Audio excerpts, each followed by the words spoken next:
অন্তর্বর্তী সরকারের উপদেষ্টা পরিষদে বৈষম্য হয়েছে দাবি করে বিএনপির সাবেক সংসদ সদস্য ব্যারিস্টার রুমিনা ফারহানা বলেন, ২৪ জনের মধ্যে একটি বিভাগ থেকে ১৩ জন এসব বিষয় চোখে পড়ে। কোথায় বৈষম্য হচ্ছে, কোথায় স্বজনপ্রীতি হচ্ছে, এগুলো কিন্তু মানুষের দৃষ্টি এড়ায় না। যত ভুল পদক্ষেপ নেওয়া হবে ততই অনৈক্য, অসন্তোষ বাড়বে। যত অনৈক্য বাড়বে, আওয়ামী লীগের জন্য সুবিধা হবে। রাজনীতিবিদরা হাত মেলাচ্ছে আর বিপ্লবীদের ফাঁসির দড়ি এগিয়ে আসছেন। হাসনাতের এমন মন্তব্যে রুমিনা ফারহানা বলেন, হাসনাতের কথা একটা বেসিক ভুল আছে।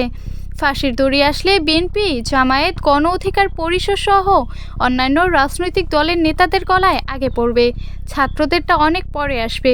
অন্তর্বর্তী সরকারের কাজের গতি নিয়ে রুমিনা ফারহানা বলেন, প্রতিটি কাজে কত সময় লাগতে পারে সেই বিষয়ে মোটা দাগে আমাদের একটা ধারণা আছে।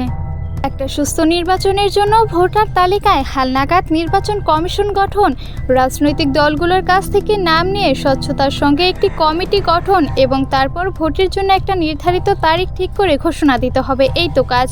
আর প্রশাসনের দলবাজ কর্মকর্তা হিসেবে পরিচিত যারা ভোটের সময় মাঠ কর্মকর্তা হিসেবে কাজ করেন তাদেরকে সরিয়ে নিরপেক্ষদের নিয়োগ দিতে হবে।